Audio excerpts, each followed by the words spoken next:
And welcome to another episode of GamerHeads, the third most popular video game podcast on iTunes for a day.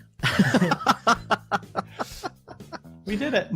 We did it. We made it to the big times, and now we're just gonna, ride our coattails or something.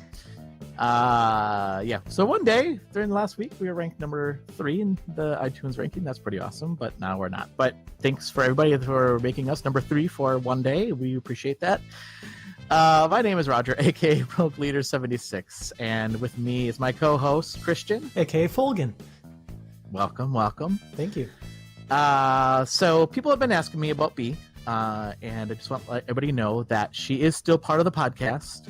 And she's going through a family emergency right now, so just want to let her know that all our thoughts and prayers are with her and her family right now. So we wish her the best. Yeah. Christian, I have an icebreaker for our podcast. And the icebreaker this week is, what game character best represents who you are? Oh, no. This one's hard. Yeah? Yeah, I can't. I don't know how to describe myself. Yeah, you go first, Roger. Okay. So for myself, I think the game character that best represents who I am is Luigi. Mm-hmm. And the reason being, is Luigi the older of the two brothers? I always felt like... that's a good question. That I'm not sure. I think he might be. I don't know. I feel like they're always saying, like, at least in the cartoon, the Mario cartoon, he always called him little brother. Maybe because he was shorter. I don't know. But yeah. But I feel that my life is a lot like Luigi's, because my brother, who is actually younger than me, my middle brother, seemed to always have like things go his way and get all like the attention, if you will. Mm-hmm. And I feel, I mean, I was always a little jealous. I always felt like I lived in his shadows a little bit. And I think that's how Luigi feels. So, yeah, I don't know. What are your thoughts? I think that's a good pick. That's a good pick, Roger. Yeah? I can't think of any characteristics. What about Wander in Shadow of the Colossus? No, Wander's horse in Shadow of the Colossus, because... if Wander needs me, I'll go where he needs me to go, but I die at the end. Oh. So yeah, I guess I'm sad. Wander's horse. There you go. Spoiler alert. Yeah, that's sad. Apologies. Have you played Shadow of the Colossus, Roger? I did. I played it when it was on PS2?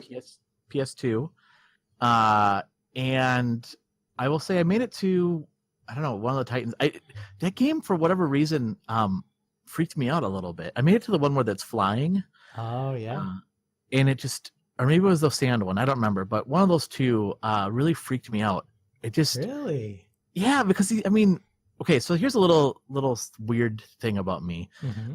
I'm afraid of heights, but I'm also afraid of, like holding onto a kite. This sounds really weird, but I'm afraid of holding onto a kite because it's up in the air and I don't know how much control I have on it. Mm-hmm. And like whenever like the thing snaps and then it's flying away and I'm like, oh my God. And I don't know.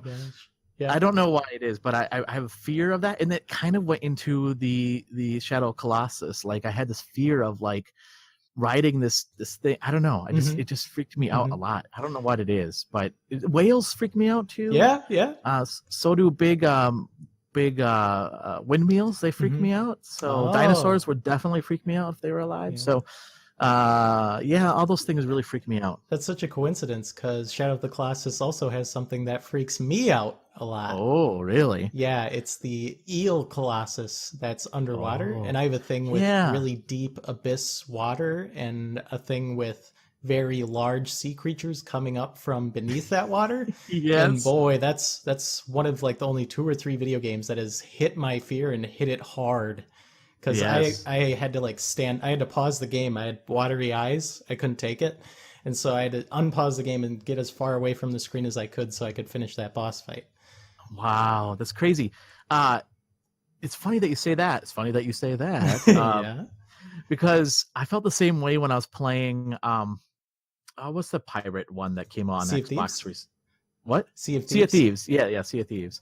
Because I was in my boat and I accidentally crashed into a rock, and I didn't realize it. And then I was gonna get out on my boat, and I get there, and there's water coming in, and I get down there to dip it out, and I'm like, oh god, there could be something swimming around in here, and like I had to stop playing. I'm like, nope, nope. I'm out of here. I'm done. Oh man, that's creepy. Yeah. Oh yeah. No, I get this. I totally hear you. Like that stuff freaks me out. Like, yeah, no, anything really big, like I would never want to ever see like a whale in real life. Like that would really freak me out. Yeah, I think the thing that did it for me in Shadow of the Colossus was like when you start the boss fight and then the eel kind of comes out, and then if you're just swimming along, it starts like ascending, and then it opens its mouth and it looks like it's just gonna gobble you whole. I can't do that. That's horrible. Yeah. And I love Shadow of the Colossus. I want to replay it again. I've played it through 3 times, twice on PS2 and once on PS3, and I'd like to play it through on PS4, but I know that part's going to be tough to get through. Yeah. I can't play that game. It just freaks me out so much. So yeah, I'm glad this turned into a icebreaker about what our biggest fears are. Yeah, I know, right? Now people know. Like, oh. Yeah, now they know how to scare us. Yeah, sea creatures. Okay. Well, listeners, if you want to tell us what character best represents who you are, we'd love to hear from you. You can actually send us a tweet. Our Twitter account is at GamerHeadsPC.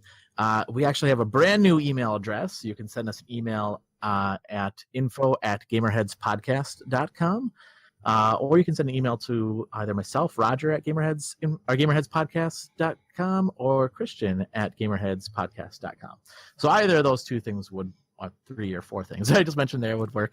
Yeah. And if you send us what your thoughts are on that, we can read it on the air. So, All right, let's go into the GamerHeads news flash then, or otherwise as we call it sometime, in case you care. So the first item that I have here, so this is actually local news. I thought this was interesting.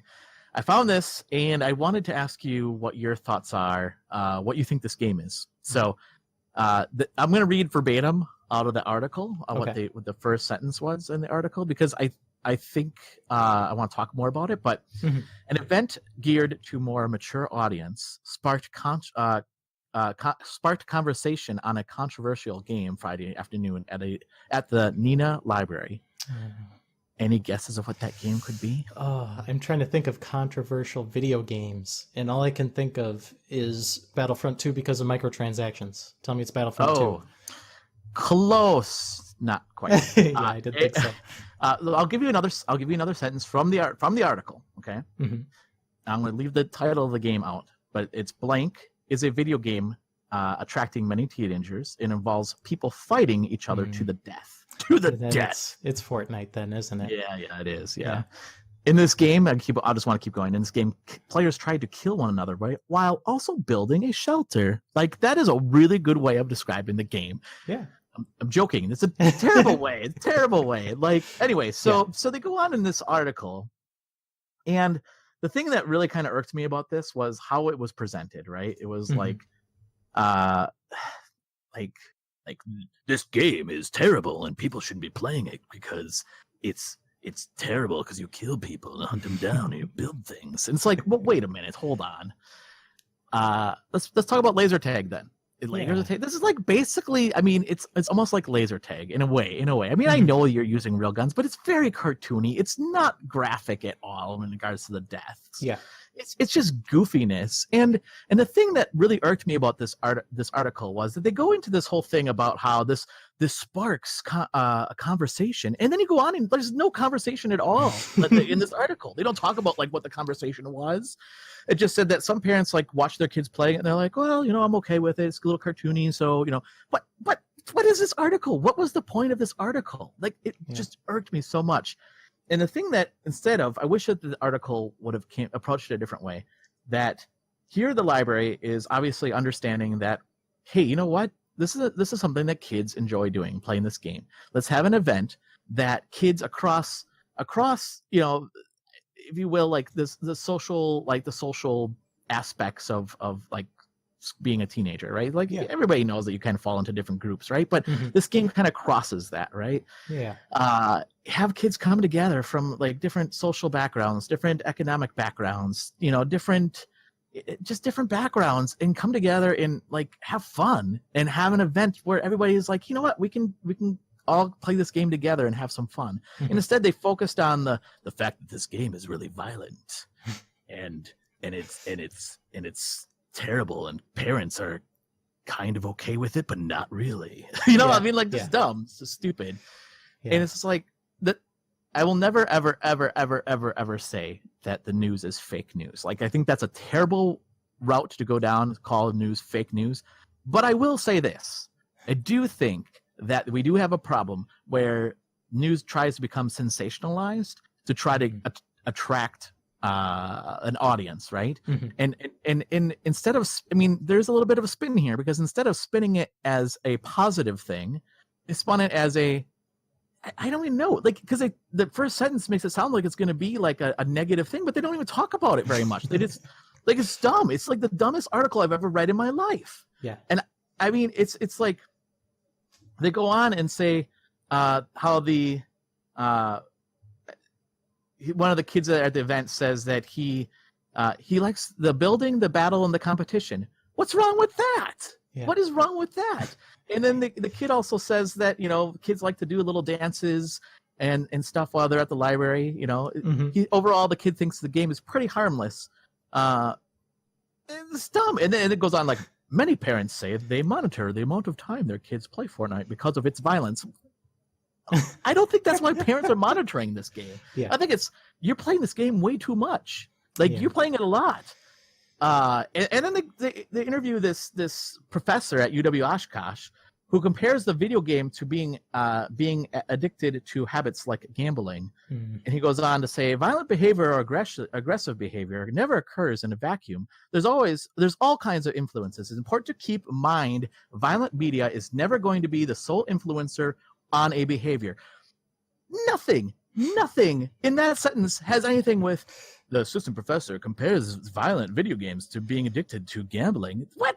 He never even said that. Yeah. It's like totally different. Like, they're trying to take something and spin it into being like, oh yeah, this video game, let me tell you, everybody's talking about it. Everybody's talking about how bad it is. Let me tell you how bad it is. Just stop.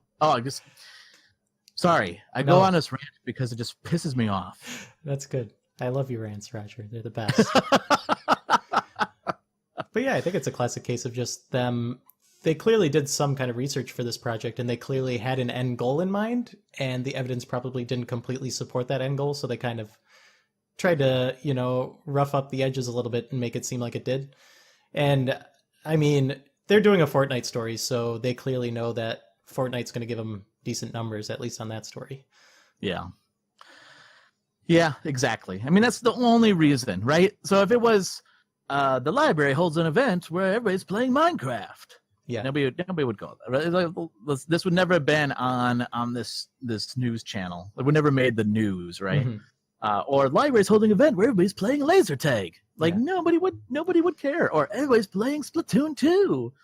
Like, and I get the fact that you're using, guns in Fortnite versus like paintball, whatever, weapons in Splatoon 2, but I mean, the level of violence is the same. It's not, you know what I mean? Like, it's, I don't know. It's just a goofy thing. I don't know. It pisses me off. Anyway, so first item there. The next one that I have here. Well, let's go into the other one. I'll go into the other local one too. Sure.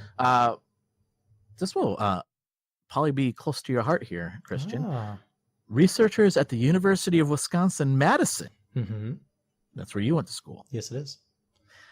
Claim that they've created a game that can help develop empathy in a player. The game puts the player on a planet, and the player doesn't speak the alien's language and must determine the context of the conversation through understanding the facial expressions of the alien. This is fascinating. I'm going to call this BS. Yeah. Because, again, if I'm playing a game and the intent of the game is to understand the language that's being taught or being spoken or understand like the puzzle, I could figure out the puzzle, right? It's not going to necessarily apply. I think the hard part is saying what you learn there apply to real life. How would you prove that? Yeah, that's difficult. Maybe like some kind of conversational techniques or something like that. My senior year there, I took a class called Video Games and Learning because I needed a few more credits, and I like video games, so I took Video Games and Learning.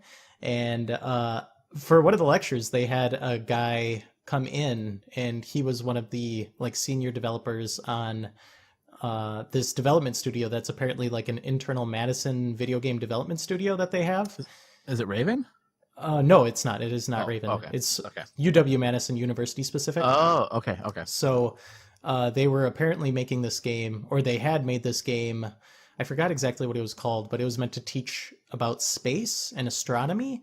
And apparently their end goal was to have this game replace Astronomy 101. And it would do that by having like taking off the shackles from the player, and then like there aren't really deadlines. It's more like just do what you want in the game. But in order to do things in the game, you have to learn before you're able to progress. So like one example that he gave was you had a spaceship, but before you could drive the spaceship, you needed fuel. And in order to get fuel, you would have to like learn about minerals and whatever, and learn about certain kinds of compounds that went together in order to make what was rocket fuel in this world or whatever. And learning about that, you'd learn about asteroids and the composition of stars and stuff like that. And it seemed interesting. It seemed like a neat idea. And apparently they were actively replacing that game with Astronomy 101 for a few classes. They wouldn't say exactly how well it was working, but this seems like something that's still pretty experimental. And another thing that led to that fact was the fact that he went to demonstrate the game to us, and it kept on crashing. He couldn't play it he would like start driving, and then in like 3 seconds it would crash when he tried to do anything. So I felt kind of bad for him. It was clear that he worked hard on the game, and they worked for a long time on it. But I think this stuff is experimental. I think it's really cool. I think it could definitely go in a really cool direction. I just don't think it's probably entirely there yet. I don't think you're going to play this empathetic alien game and all of a sudden a sociopath or whatever is going to start repenting for everything they've ever done. Yeah. But I think that game, like the game that you described there, I think there's a difference between like learning about something that I can memorize in a book, right? Mm-hmm. Yeah. And learning like how to behave or how to change my behavior. Like those are two different things, I think. Don't you think? Definitely, yeah. I think human interaction is something that's much more difficult to emulate in a video game space because there's a lot more variables like body language and like eye contact. All that's not taken into account in your typical video game. Yeah.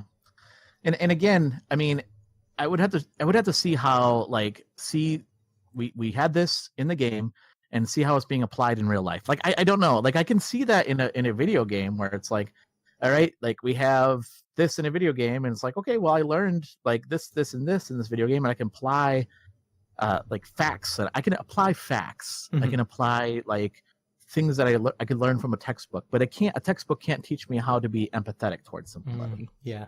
I think there are some... a video game either. Yeah.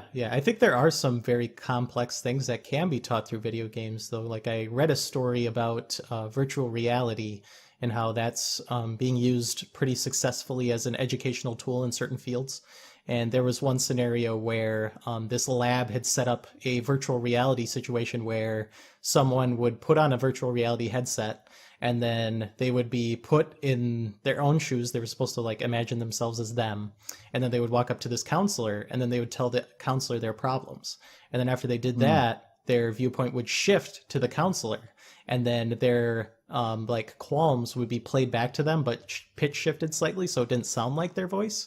And then they would have to respond to their own problems. So there was one man that they interviewed in particular who found that really like revelatory, and he ended up like finding a solution to his problem through that kind of like therapy almost. Wow. It's insane. That is pretty insane. So I don't know. I'm going to see if we can get them on our show. Yeah. And talk through this. Yeah. Cause I have a lot more questions about that. So, I'm still not bought into the fact that you can change somebody's behavior based on a video game. So, No, yeah, that's well, you went to Madison. I'm sure you probably know them, right? Because Madison's like a campus of like 20 people. Oh or yeah, I something, mean, so. I could have walked in any dorm room and just been buddy buddy. Exactly. So yeah, Christian, work on that. So Yeah.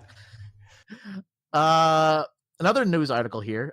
This is interesting. Bethesda threatens legal action against an Amazon seller. Yeah.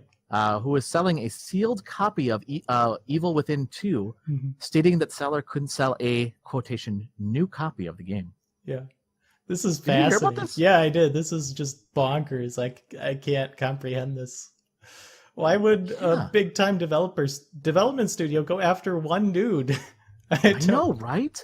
It doesn't make sense. And but are they trying to crack down on I mean, this has always been a bane on their thorn in their side, if you will, right? The fact that they don't make any money on used games, and then this is dumb though, because obviously this guy bought the game, he gave his money to them. I mean, then it basically Bethesda saying we want to double dip on that game, like, if a person's willing to pay, and my experience has been, unless it's a super rare game, my experience has been you buy a game at full value, if you did, right? And you sell it, you're not going to get full value for that game anymore. Yeah. You're just not. Unless it's a game that, like I said, is super rare, like Xenoblade Chronicles. Yep.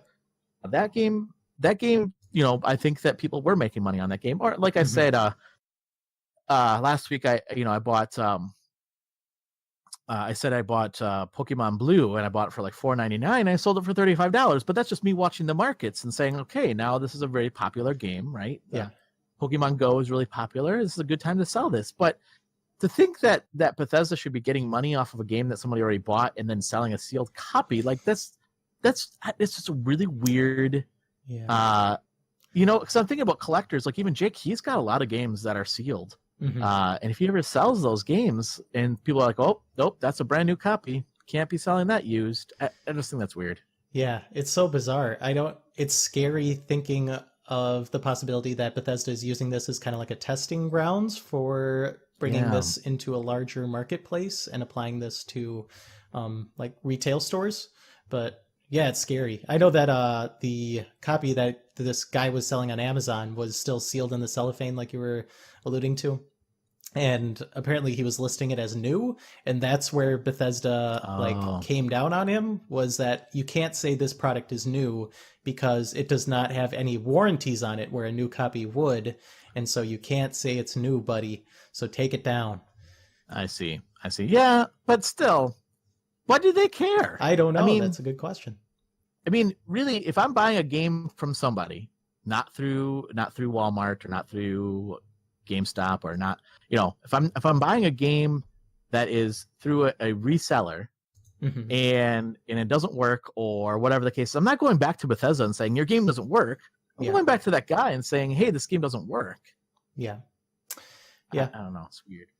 I think most people know, like when they buy a game, even if it's a sealed game, like people know that you're taking a risk of, I don't know, like it not having the full contents. Yeah. Any possible damages or anything like that. Yeah, exactly.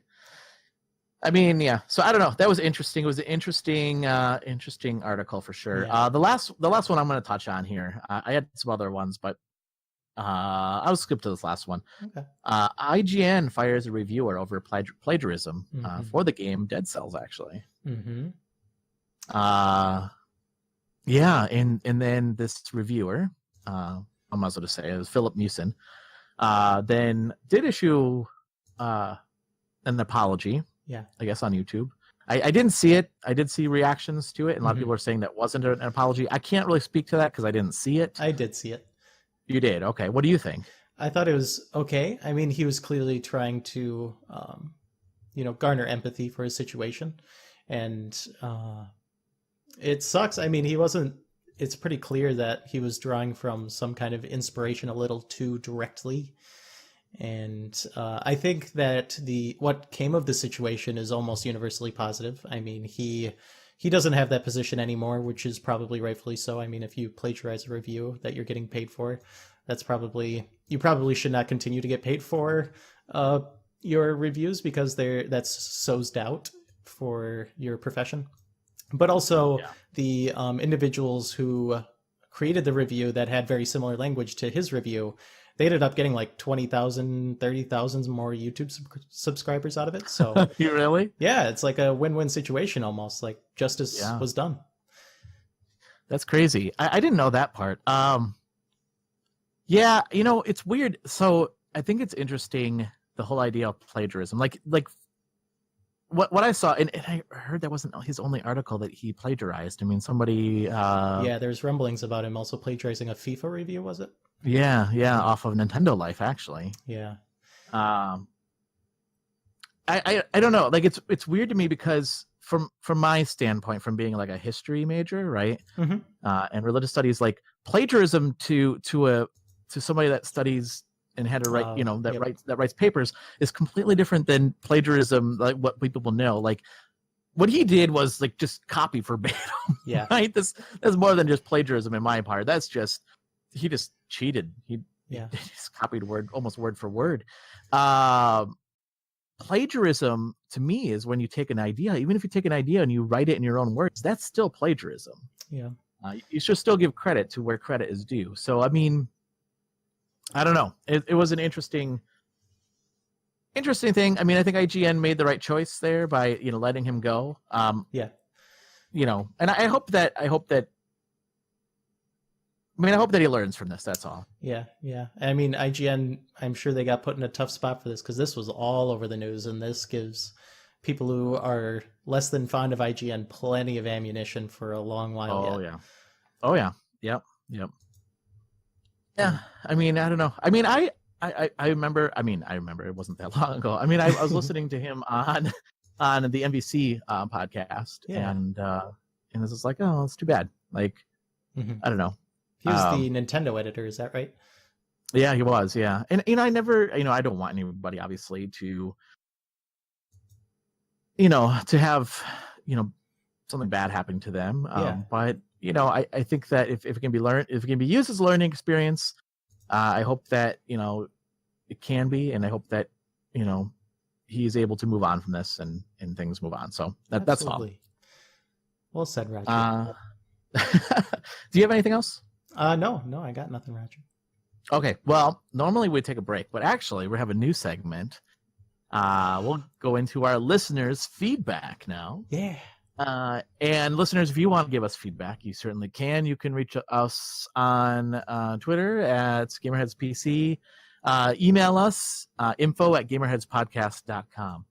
That's probably the best way. So I do have some items here that we got from last week. So last week, we asked our listeners, we asked ourselves and we asked the listeners, what is a game that everyone loves that you absolutely don't like?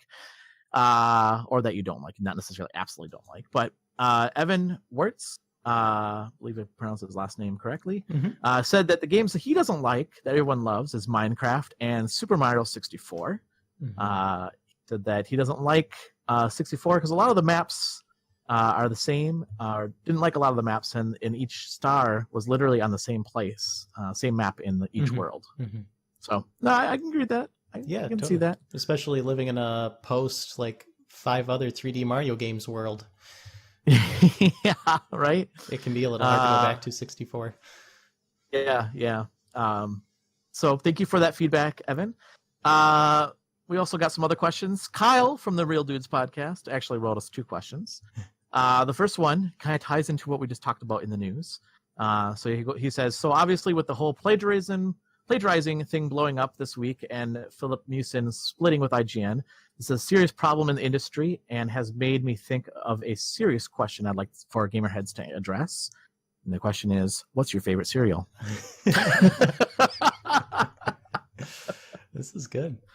I have a follow-up to this, Roger, after you answer. How much does the way the cereal makes the milk taste factor in to your final decision? So I have 2. I mean, because they're both like up there for me. So I can't pick one or the other. Sometimes I might even mix them, which may sound gross, but I would say Life cereal and Fruity Pebbles are my two favorite cereals. Oh, interesting. I love how Fruity Pebbles, if it's too soggy, it's gross. But if it's not real soggy and it's just a little bit right before it gets super soggy, like it's wonderful. Like with the milk and just the consistency and the taste, it's really good. And that's why I like cinnamon. I'm not cinnamon. I don't like cinnamon Life. It's okay, but I like regular Life because the same thing. It has like that same contexture. One of my favorite things to eat. It's not a cereal.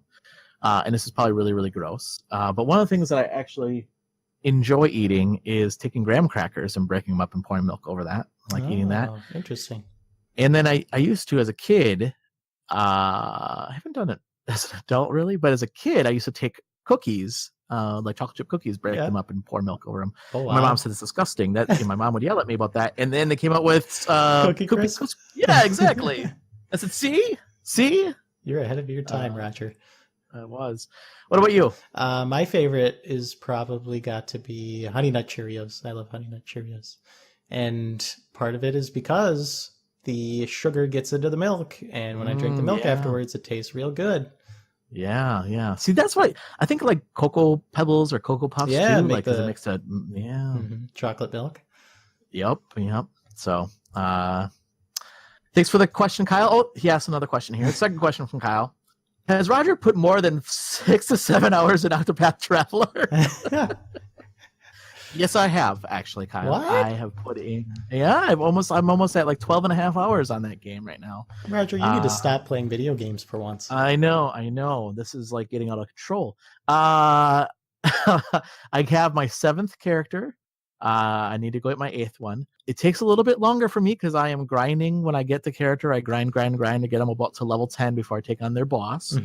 But I'm enjoying the game. We can talk more about that when we get into the games we're playing. But yes, I have put more than 6 to 7 hours in the game, Kyle. So there.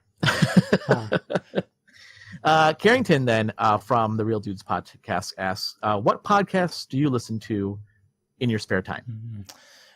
In the video game sphere, I like Giant Bomb, so I'll listen to the Giant Bomb cast, Giant Beast cast. I'll listen to Kind of Funny Games daily every day. They'll have a little hour or so long video about news that's happening. But outside of video games, I'll like listening to kind of more humanities focused stuff like This American Life. I enjoy that. I love Radio Lab. And I like Reply All, which is a podcast about kind of like internet adjacent stories, which is really, really fascinates me. What about you, Roger? That's interesting. So I will say that I listen to the podcasts that are part of the Crossplay Compatible Network. Oh, yeah. So that includes the Real Dudes, the Controller Throwers, Kick Bites, Play Comics, Better Than Static. So I listen to all that. And then outside of that group, I also listen to Game Informer's podcast. I listen to the IGN podcast Game Scoop, and also NVC. And then I listen to Video Game Outsiders as well, which were on our show. And outside of video games, I don't listen to too many, but my wife got me hooked on it's not a series I mean, it was a series, but it was just a short series. S-Town. I don't know if you heard that. Yeah, I've listened to that. All of it. That was an interesting story. It was. I didn't believe it was real. I know, right? I know. I was telling one of my coworkers about this. I'm like, oh my God. And really what a twist in that show. Yeah, great stuff. Yeah. The other one that I can't think of what it's called right now, but it takes things in our world. It takes things in our world. No, it takes things like topics that are hot in America, and then look at other countries, and then how they also have like issues with that as well. I can't remember what the podcast is called, but it's one that my wife really likes to listen to, and then I listen to it as well. Gosh, I would remember. I wish one of them episode was about fake news, and then they talk about how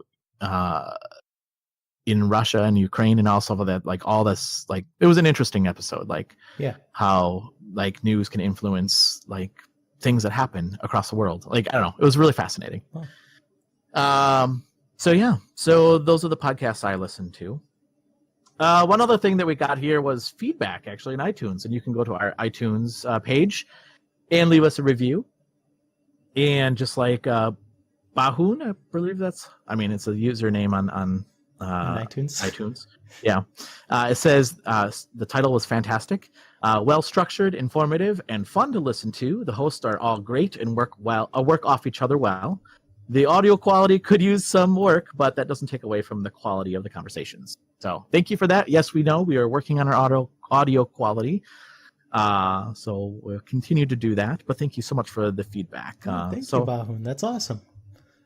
Listeners, again, if you want to leave us feedback, if you go onto iTunes and leave us feedback there, we'll certainly read it online. You can send us an email at info@gamerheadspodcast.com or send us a tweet at GamerHeadsPC. All right. Let's go ahead and take a break here, and then when we return, we'll go into our hot topic of the week. So stay tuned.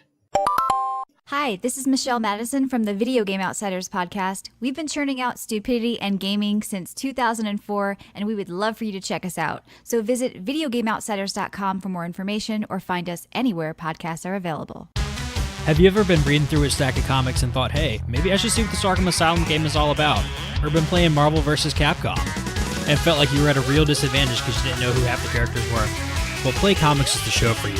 I'm Chris, and each episode, I take a look at video games based on comic book properties and how well they stick to that source material. So, whether you know the comics and want to actually learn how these games work, or know the games and want to know what the hell is going on, go check out Play Comics at playcomics.com, the Brain Trust Bros Network, or wherever you find your favorite podcasts.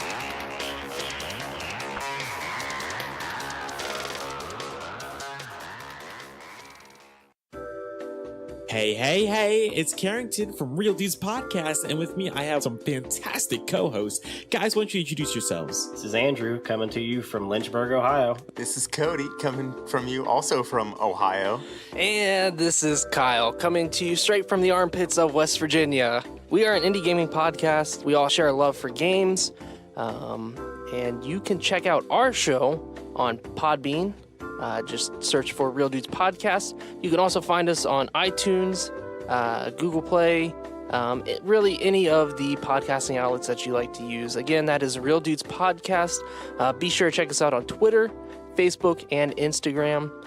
If you love video games, you will love our show. Hello, this is Meg Stuyvesant from Small Monsters Games. Our newest card game is Takeout, a social set-building game for 2 to 4 players. In Takeout, players are backpackers traveling in China and trying to order delicious Chinese food. Unfortunately, none of you speak Chinese. The object of the game is to get one dish of each flavor, sweet, sour, salty, spicy, and bitter, and a cold drink into your meal, before any of your friends do. To win, use your superior chopstick skills to steal tasty food from someone else's plate, or use a Mandarin English phrasebook to attack your friends. This game was inspired by my years living and working in China. Takeout was a tabletop showcase selection at last year's Boston Festival of Indie Games. You can check out our website, smallmonstersgames.com, or follow us on Twitter at small_monsters for more. Thank you.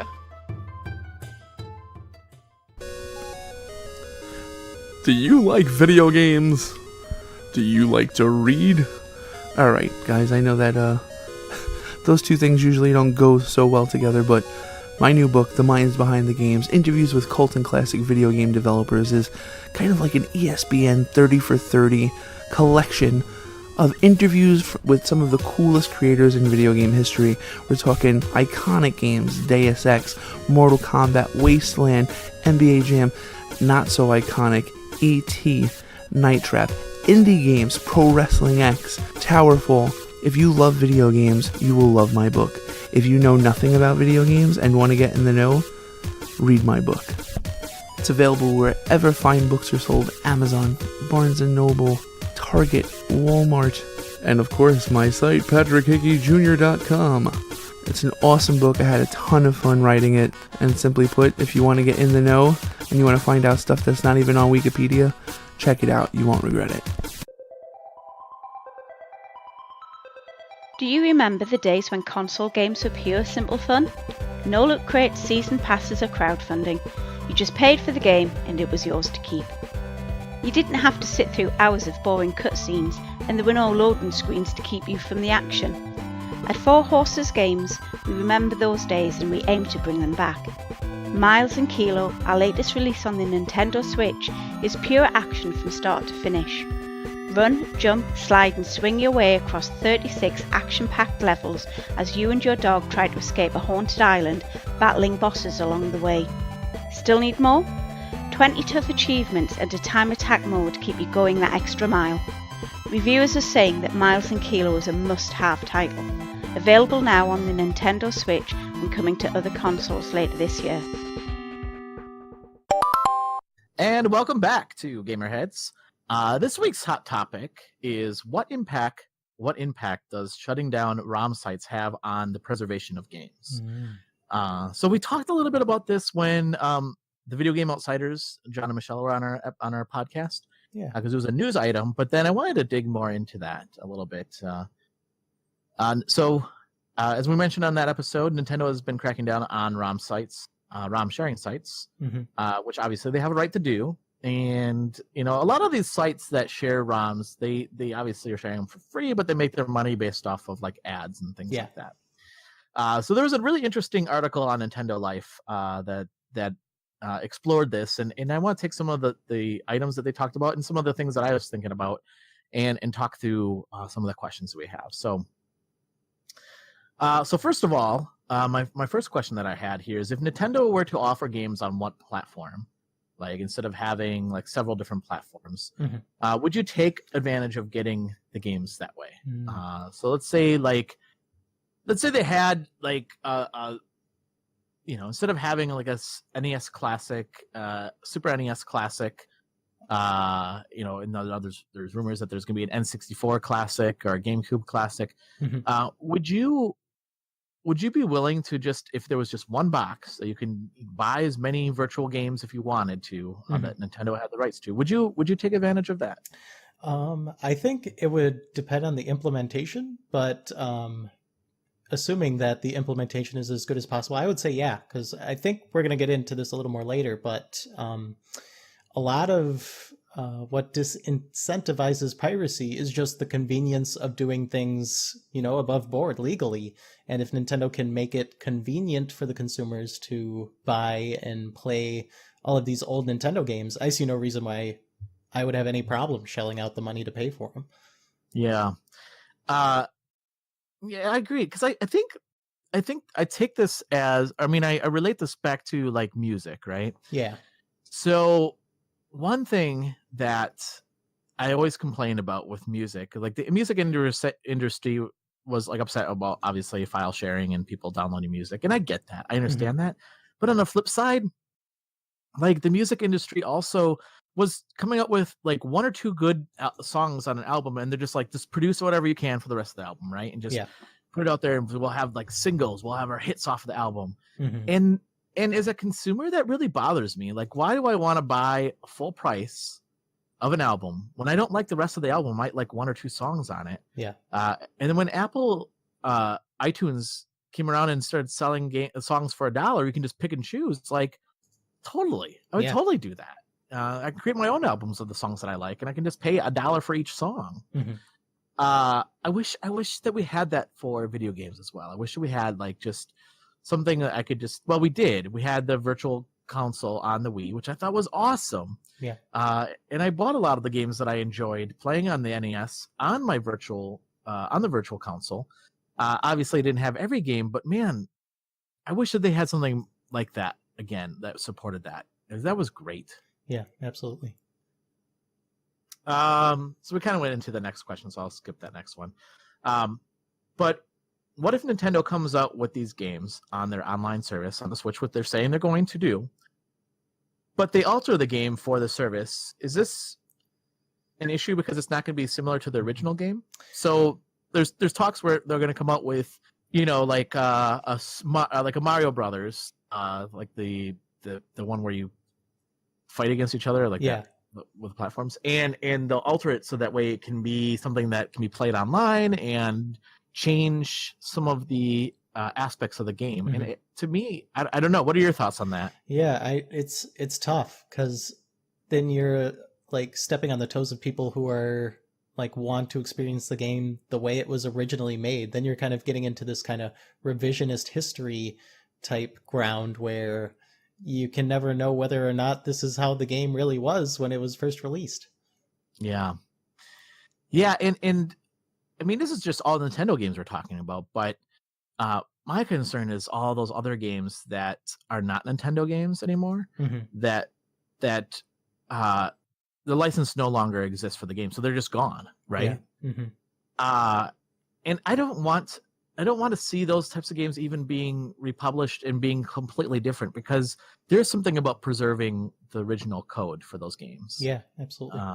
Even the Nintendo games too. Like, there is something about preserving the original code so that way we can play it as it was originally intended. Mhm. I'm super excited. After this podcast, I'm going to have Ellie sit down, and my daughter, and I'm going to have her play some Mario, like Super Mario Brothers, the original Super Mario Brothers, because Yeah. I was her age when I started playing that. I was actually a little bit younger, I think. Oh wow. But I'll be playing that on my Wii, because that's where I have the game. Mhm. But outside of me going out and buying physical copies of the games, even that causes some issues. So I don't know. I just have a problem with changing or altering the game so much that it's not what it was originally intended to be. Yeah, and I think preservation, like you're saying, is also really important because it's sad to me that there's at some point in time there's like the Super Nintendo tuner thing where you could hook it up through like a coaxial or like some kind of connected service, and then they would like stream you a game like it was like streaming radio or something, which was the analogy at the time. And they had like a version of The Legend of Zelda, Link to the Past, that was very similar to this, or that was like streamed to people's Super Nintendos, I believe it was. And it would have like voice recordings being broadcast while you played, and all of that is just lost to history because there was no way of preserving what was happening there. Wow, I didn't know that. I wasn't even aware of any of that. Yeah, you should look into it, Roger. It's really fascinating stuff. Yeah, that's crazy. That is really crazy. I wonder if they're going to do the same thing that with like the Virtual Console on the Switch. I mean, because like they've come out, and well, by the way, that is one of the news items that Nintendo said that second half of September their online services will be fully operational. Yeah, that's a good way to say it. So yeah, I don't know. I do have a problem with altering the game, changing it of what it was originally intended to. Now, I think it's fun to play games where they're changed a little bit, and like it gives a different challenge. I'm not saying don't do that. I'm just saying I think that we also are in jeopardy of losing the original code if we don't be careful preserving that. Yeah, totally. I think of like the NES remix that came out on the Wii U and also on the 3DS. Yep. And those were really fun. Like Absolutely. I really enjoyed playing through some of those, the different challenges.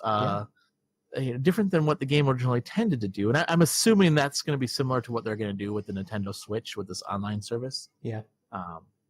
But I don't know.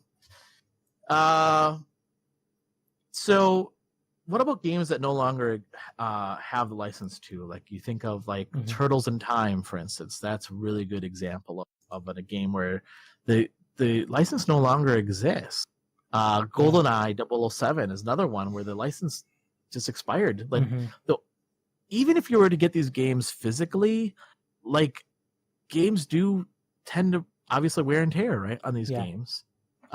Same with floppy disks. Like that's the thing. Like having these old floppy disks and the big 7.5 and the what is it 3.5 or whatever. Yeah.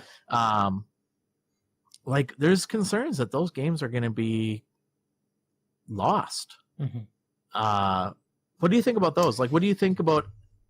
Do you have a problem with ROMs for those types of games? Yeah, that's an interesting conversation to be had because I watched a documentary recently, a no-clip documentary on GOG, goodoldgames.com, and they're based in, I want to say, Poland, and they kind of, their mission was to kind of be able to sell video games in Poland because the only way they could easily get access to video games was through pirating them.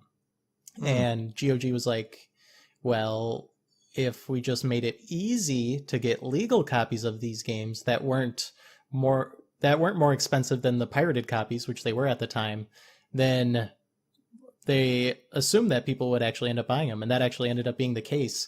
But while in order to sell these things to people, they obviously had to go through and find the selling rights for all of these things, and that's something that they still continue to have problems with to this day, because a lot of those agreements were had in 80s, and it was just a handshake and a verbal agreement, and there's no written evidence of this, so it's just impossible to sell those games in any way, shape, or form. So it's kind of sad that our legal system cripples this, the preservation of the video game medium. And it would be cool if we could find a way around it somehow. Let's find a legal loophole or something. I'm sure it doesn't exist, otherwise it would have been found by now. But it would be nice if we could find a way to get around that so that everything can be above the belt and legal. But I mean, the way it is, there's plenty of hardware things that you can get that can copy a hardware video game cartridge into a digital form on your computer, and then from there you could copy it from there, copy it to a blank cartridge or something like that. So I think it's totally fine to have those copies digitally, and I don't think that we're gonna be in any short supply of those ROMs, because despite Nintendo shutting down all these ROM sites, once something's up on the internet, good luck getting it off. Yeah, right, exactly. That digital footprint is still there. So, what do you think about this, Roger? Yeah, I think I know there are groups that work to preserve games, and they do a really good job with trying to keep the preservation of games. But I do agree with you. I think that if it's a situation where having a ROM, and this is actually legal, you can have a ROM as long as you have a physical card of the game, right? Or the physical copy of the game. And that makes sense to me. But I also think that there should be a Smithsonian of a museum, if you will, of all these games, because there are games already that are lost forever. I think I read Panzer Dragoon 2. Really? Is that a game? I think they lost the code for that game. The original code, it's gone. And so there's no way even making a remake of that game. Wow. Besides just sitting down and trying to reprogram the game and trying to remember what it was, but it's gone, it's lost. I wish, and I think now that people are starting to realize how important it is to preserve the history of these games, right? And identify it as history, as art, and the importance of these games. But back then in the 80s, late 70s, early 80s, nobody thought that this was going to be any, this is just entertainment. Nobody's going to care about this. And it's too bad. Yeah. And I think we are at a real risk of losing some of this. And I wish that there was something that, and maybe there is, but I wish that there was some kind of rules or regulations that people would say, well, for the aspect of art and aspect of just knowledge, we should just keep these ROMs somewhere. Yeah. A lot of times locked away. A lot of times that I hear these stories about acquiring rights for something, or hey, let's put a Microsoft character in Smash Bros. Or something. Yeah. I'd like to think that if I ran these companies, I'd be yeah, go ahead, do what you want. But I totally understand that there's a lot of legal ramifications for just letting people run rampant with your IPs. Yeah. No, I get it too. And I mean, I'm not blaming Nintendo at all for taking down those sites. I mean, this was literally one person, I think.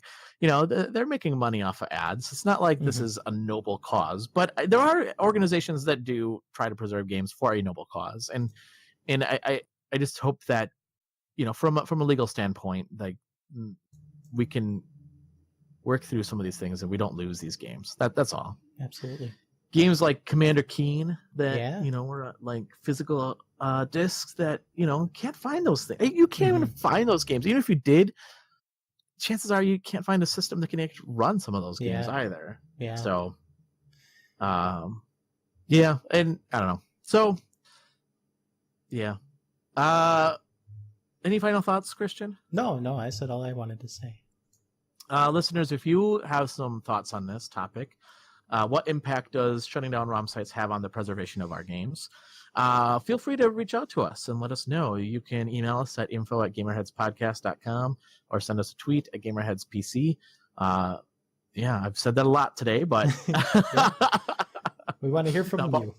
We do want to hear from you. So please reach out to us and let us know what your thoughts are. All right, Christian, before we go, let's talk about what games we're currently playing. Why don't you go first? Okay, so at the end of last week, Roger, you mentioned that you saw me streaming a little bit of Rise of the Tomb Raider. Yes. And I'm glad to say that I officially played through and finished it on stream on facebook.com/GamerHeadsPodcast. Woohoo! Now you had some issues, it sounds like, with the graphic card or something. Is that right? Yeah, I don't know what the deal was. My game kept crashing a few times, and then it kept on stuttering a few times, and then there was a couple times where it just crashed, and I think that was because I upgraded my graphics drivers, and then I just let my PC continue running and then stream off that. I assume that's... Yeah. After a restart, I didn't have any issues after that. Oh, okay. But yeah, I had some issues. The wonderful wonders of PC gaming, Roger. Welcome to my world. Yes. I know. See, I know people are going to say, huh? And shake their fist at me, but this is the reason why I never really got into PC gaming is because if I have a console, I know the software is going to work on it, right? Mm-hmm. I play the game, I know it's going to work. I don't have that question. I always am concerned with PC. It's like, well, this game may not work because you have to go out and buy a new graphics card. You have to go and buy, whatever. Yeah. The onus is on and the onus is on the player to tweak all the graphical settings and stuff to get to a point where the player prefers it. And as someone who's definitely okay with that and enjoys doing that, there's also a part of me that enjoys sitting down playing a console game and not having to worry about any of that and letting the developers handle it, because they can get the game running to where they want it and get it looking how they want it, and then that's what you experience. Yeah, it's interesting that you say that, because it's almost like, for me, it's almost like film, where I will always watch movies in widescreen versus anything else, because that's how the director intended the movie to be seen. Mm-hmm. And that's their vision, right? Yeah. So I don't know, maybe it's not, but I think to myself, maybe it's just a way for me to justify me not buying a gaming computer. But I'm like, you know what? I want to play the game the way the developers intended the game to be played. Yeah, there's nothing. I don't know, maybe not. But yeah, I played Rise of the Tomb Raider. I finished it. I persisted through the technical difficulties, and I finished it. You played the original reboot, right? Roger? A little bit. Okay.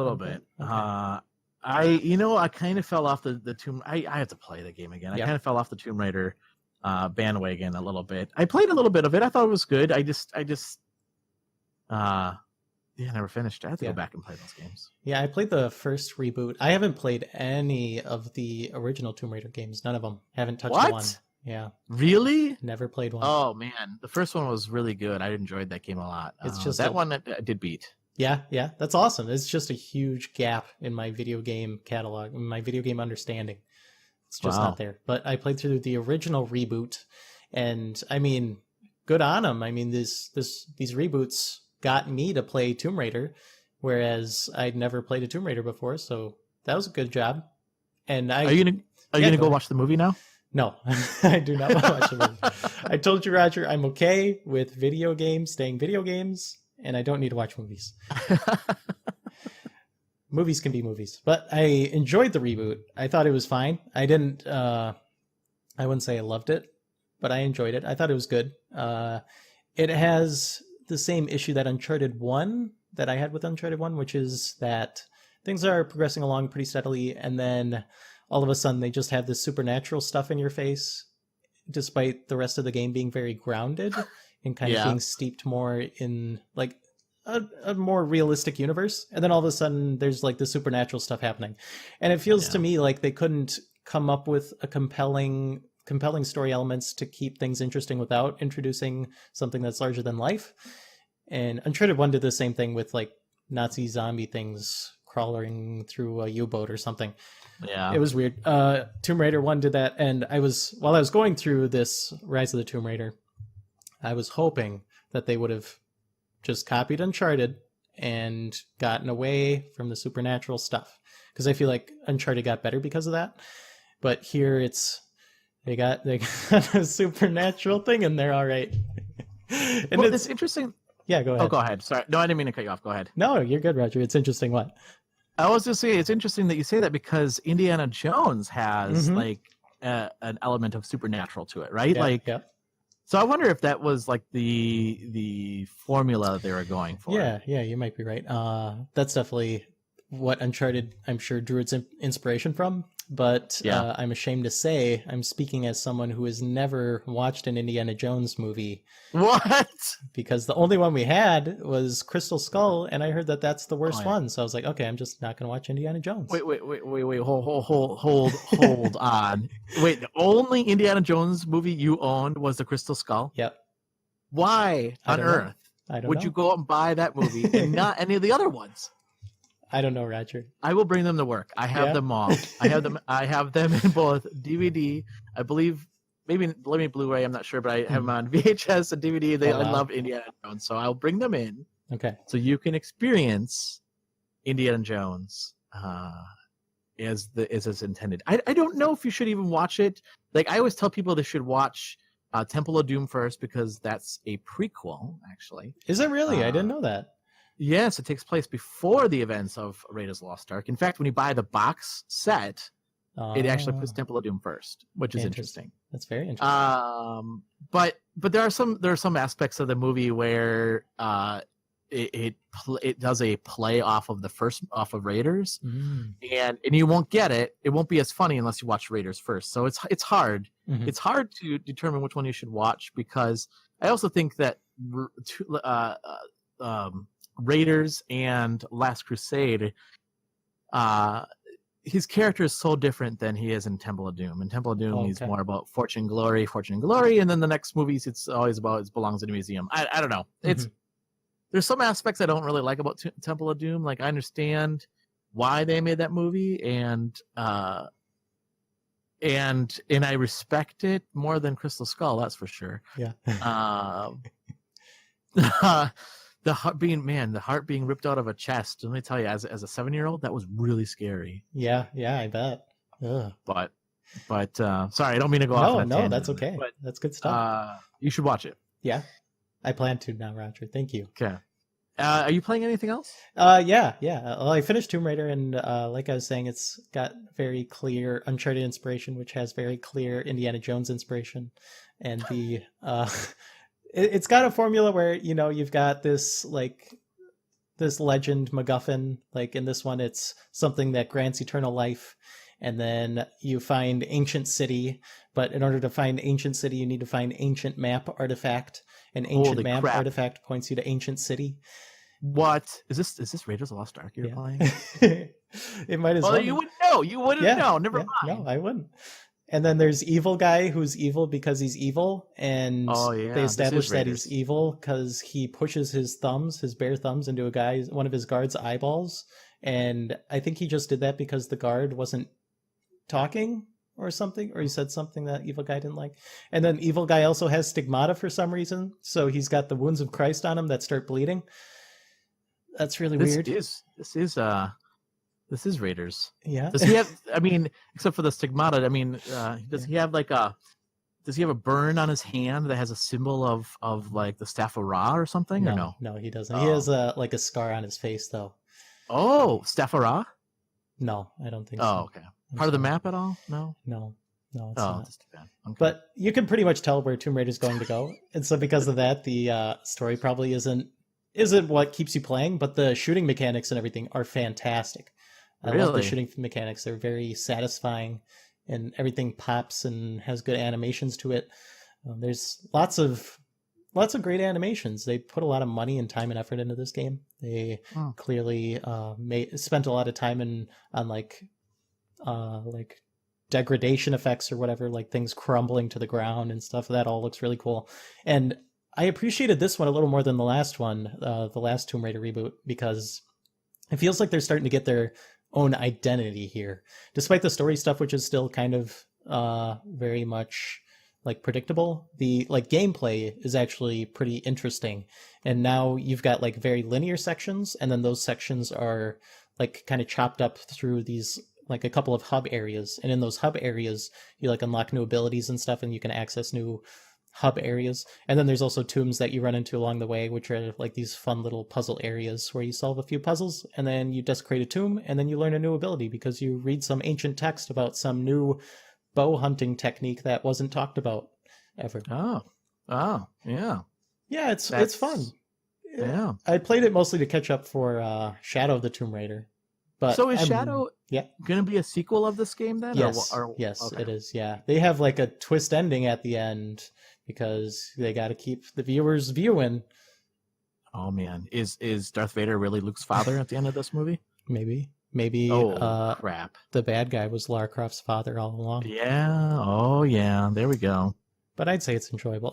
If you enjoyed the first one, you're absolutely going to enjoy this one. And I think this one is definitely worth recommending. I mean, you can get it for pretty cheap nowadays. So if an action-adventure type deal is up your alley, something similar to Uncharted, but you don't have access to an Uncharted, this is the next best thing. Nice. Cool. What are you playing next? I played about 3-4 handful of hours of the Black Ops 4 beta. Oh, yeah. Beta How was that? PC. My initial impressions were very confused because when you get to the multiplayer lobby, the main mode that it pushes, like all the modes are like little icons, except for one, which is big and it has this picture, and it's called heist mode. So I'm like, okay, they clearly want me to try this, so I'm going to try it first. And I was very confused because it's basically Call of Duty Counter-Strike. But instead of sabotage, or what's it called? Search and Destroy. Search and Destroy is Call of Duty's Counter-Strike. But in Heist, instead of trying to plant or defuse a bomb, you're trying to capture a sack of money. So it's Capture the Flag Counter-Strike. And so much of it is just straight out of Counter-Strike. It's so weird. It feels so weird for Call of Duty because you start out, you have one magazine. Yeah. So if you shoot all that magazine, you're out of ammo. There's permadeath. It's 5v5? 6v6. Okay, so you got the same amount of players. But it's permadeath. So like if you die, you have to wait till the next round. And you kill people to get money, and you use that money to buy more equipment. But it's kind of like a watered down Counter-Strike because you buy like all of your gun attachments and all of like your class perks in tiers, and you spend money on those tiers. And it threw me through like a loop. I was really confused. I didn't know. It's fine. It's different for Call of Duty, but it's just Call of Duty Counter-Strike. I don't know what they were doing with that. But after that, I jumped into good old team deathmatch, where everyone plays Call of Duty is in team deathmatch. And I mean, it's a Call of Duty game.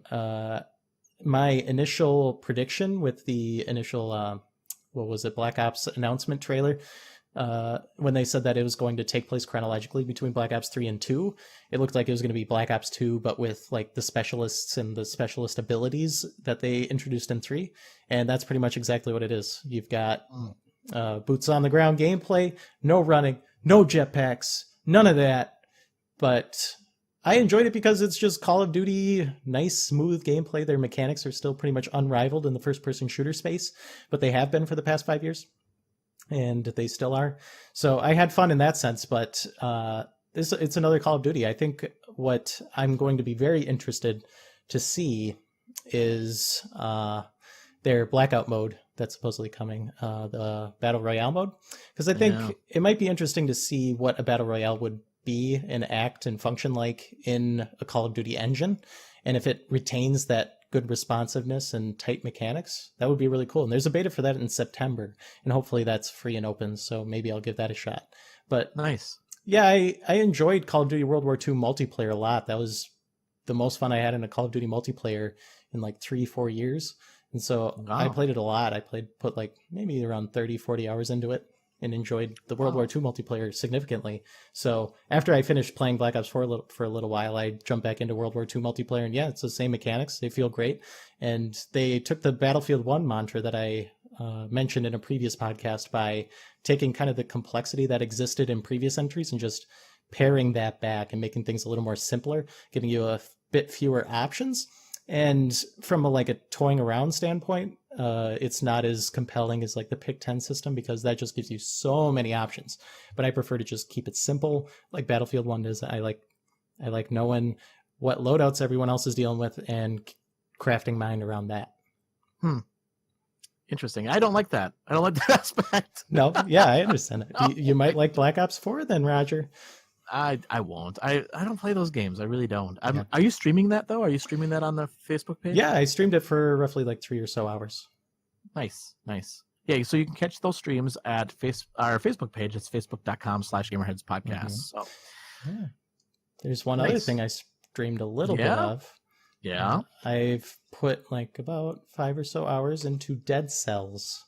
Oh, how's that? What are you playing that on right now? I'm playing it on PC. That's where I'm playing. Okay. I heard that the Switch version had some frame rate issues. Yeah, that's what I hear as well. But I also hear that the developers are currently working on it. So hopefully they get that cleared up. But I hear it's not like game breaking or anything like that. It's definitely bearable. Good. But Dead Cells, Roger. Oh my gosh, it's fantastic. Really? Dead Cells is so good. Really? It's so good. I just got done playing 2 Metroidvanias. Oh, and so this is pretty much... You don't even like these games. You don't even like these types of games. No, I'm not a big fan of Metroidvanias, but this one is another Metroidvania, basically. But it's rogue-like, so it's run-based. And boy, it's something special, this Dead Cells game is. It's so good. It's so good. I don't know how to put it into words. It's just so good. It's heavily combat focused, and that's what kind of set it apart from the other roguelike or the other Metroidvanias I've played, is that there's not an emphasis on exploration and backtracking once you get abilities so much.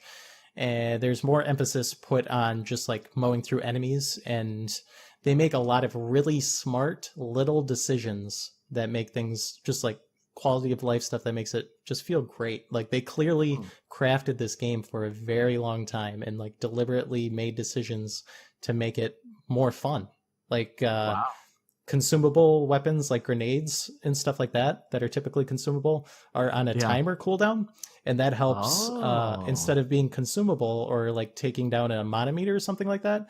That means there's like less barrier to just using those items on the fly, and that also contributes to kind of the general speed of play, because this game's fast, and after you play for like 4 hours, you're like burning through the first area like it's a speed run almost. It looks great while you're doing it. It feels great while you're doing it. You're slamming down on people and just mowing through them all.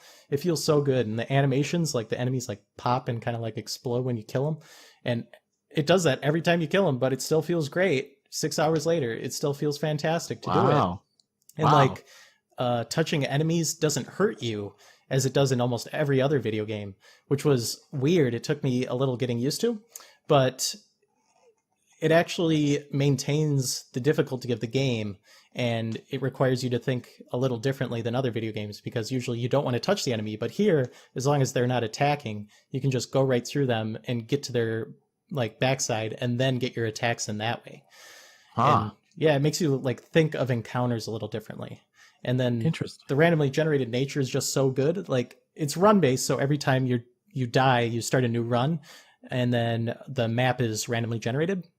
But the placement of the teleporters, there's teleporters that you run into as you go along, and you can fast travel between them.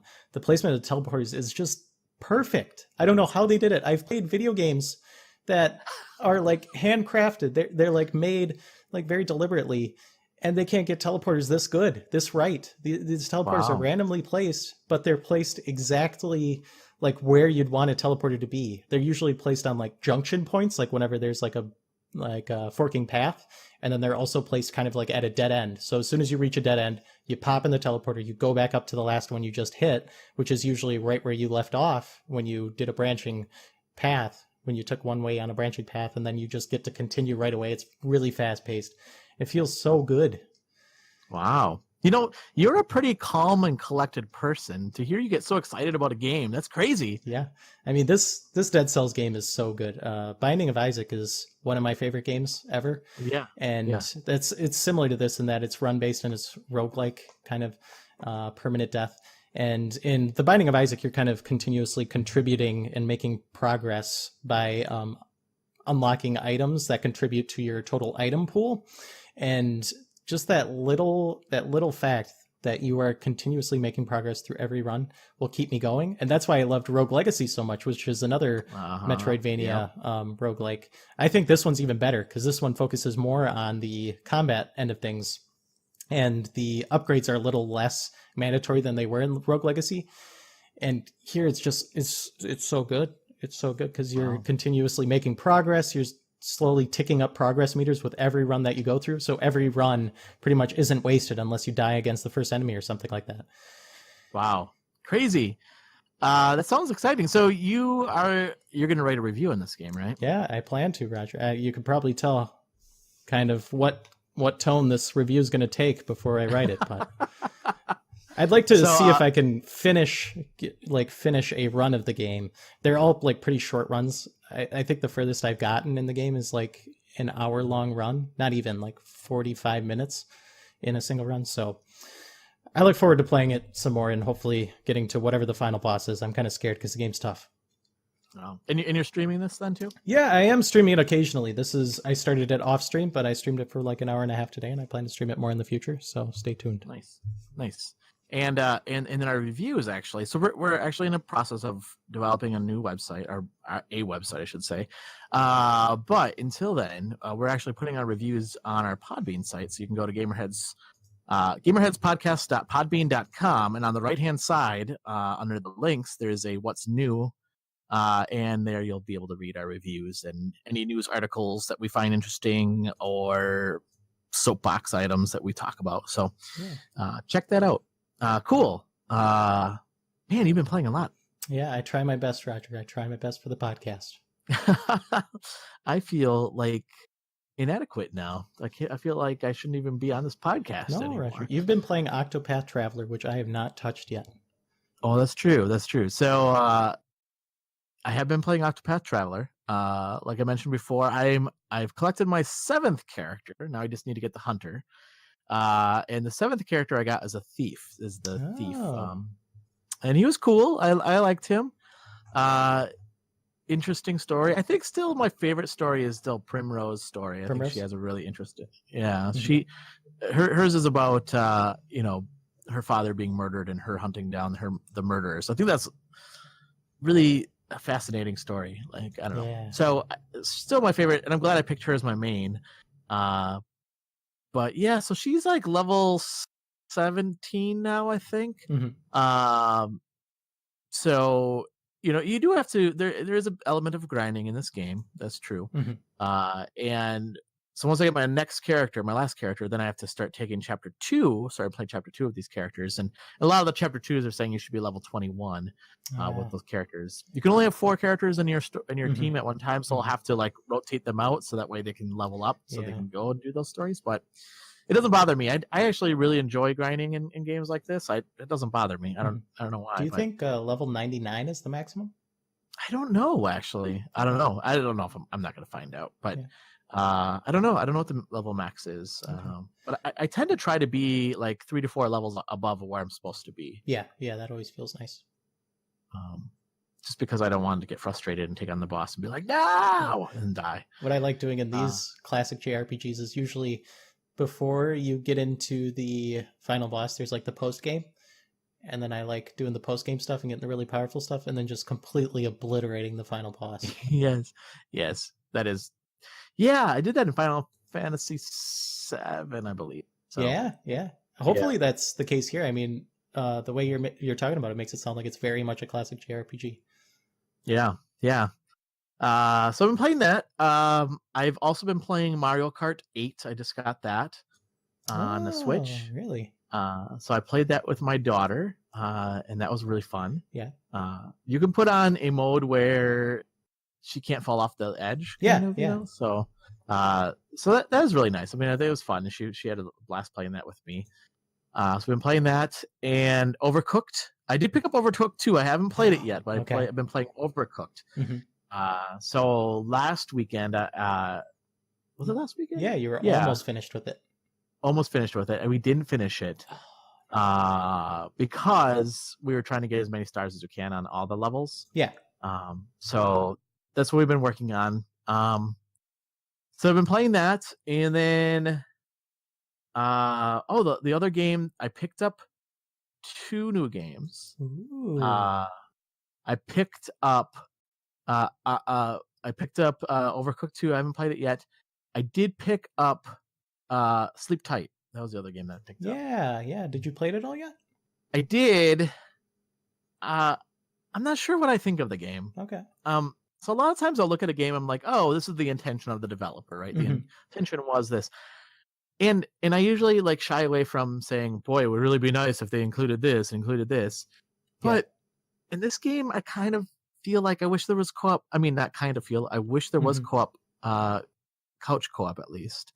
Yeah. So it's a game that you buy upgrades. You build like, you don't have to, but you build like forts. So you're building like pillow forts and such, and then you take on monsters through the night, and these monsters are attacking you, and you can set up like tower defenses. And then your character has a gun as well. You can buy different weapons for your character, and you have to survive through the night. And then each night you survive, you get like different points, different things, I should say. So like you get these stars from killing the monsters, and then you can use those stars to upgrade items, to research items, to upgrade. And then you get suns as well. And the part that I don't understand is that you get, at least what I've seen so far, you get 8 suns. And you have to spend them all before you can start the next level. But I never have enough suns to like buy enough ammo and then like another item. It's almost like I have to not use ammo and just set up enough turrets that I can just survive without having to shoot my weapon. Yeah. So that way I can save my suns to buy more, basically coinage, right? To buy more items. And then you play. So I've only gotten 2 characters so far. I think there's 12 total. And then you play, and then when you die, it just gives you a score, and you start all over. I don't think weird. I don't think the upgrades that I unlocked. I out to play. I was one on the next character, so I didn't check. But I don't think that they carry over. I don't know. I can't say that for sure. I shouldn't say that. So I'll have to check that. But it's the same. The second character, the same room, the same exact room, and I think that's the one gripe I also have. I'm hoping that there's more levels to this game, but so far it's just been the same room, and it just, you know, it's one of those games that if you're like really want to chase after high scores, and you want to challenge yourself, but there's no like high score like leaderboard. There's no leaderboard, online leaderboard. That's another thing I wish that they would have had. There's no online leaderboard. It's just all local leaderboards, and there's no local co-op. And I don't know. I just feel like there's so much there that it could be. Like, it's a cool concept that you're a kid building these forts to take on these monsters that are attacking you at night. That sounds really cool. But it just feels like this is more of like, and maybe it's just because I only have 2 characters, and I haven't played much of it so far, but it feels like it's a demo, like almost. Like, I don't know. I feel like there could be more to the game. Is this on Switch? This is on Switch. I think it might be on other things as well. I think it's on like, I want to say it's on PC or even PS4. I'm not sure. Maybe Xbox as well, but I have it on my Switch. Okay. So that's one thing I liked about it, is the fact that it's like, oh, cool, I can just play this, you know, in handheld mode. Yeah. And it plays well. It's not that it doesn't play well. It's just I want more. It's leaving me for more. It's wanting me to have more. And maybe I'll play more of it, and I'll see if more unlocks as I unlock different levels. But right now it's I don't know. It's just like I played through it. I'm like, okay, so I got a high score. Like, okay, I guess I can keep playing and see if I can break that high score. But there's no incentive for me to try to beat my own high score, really. So, is it except for the fact of just being it? Yeah. Is it a tower defense? Is that what you're saying? Yeah, it's a tower defense game. So it's just waves of these monsters coming, and then you have to defeat them through the night. I see. Yeah. So you're on timer. You're on a timer, basically. Okay. Yeah, there's so many tower defense games out there, especially like just in browsers that came out into the 2000s. It's a hard space to just kind of jump into and try and contribute something interesting. I mean, Plants vs. Zombies did it, so it's possible. Yeah. So I don't know. It's okay. I'll keep playing it. I'll write my review up of the game.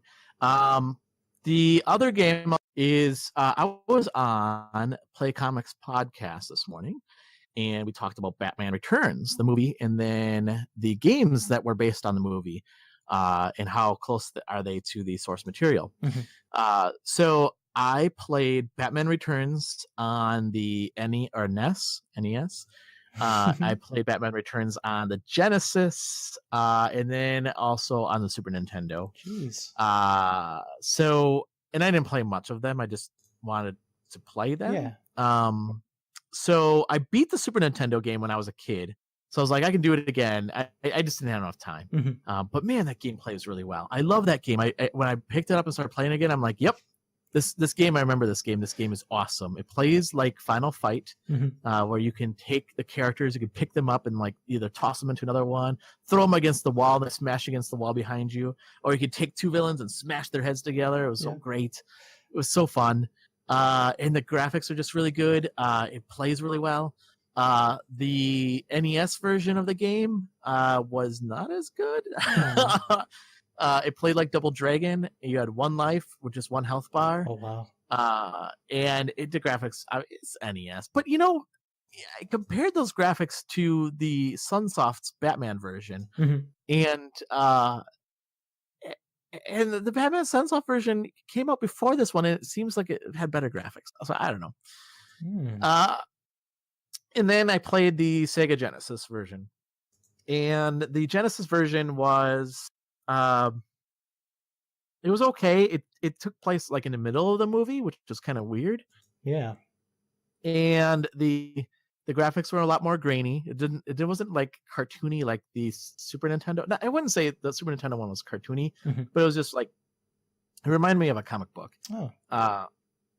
The Genesis one, it was just weird. You start out on these like ledges and you have this grappling hook. It just didn't play very well. It didn't play very well. I didn't like it.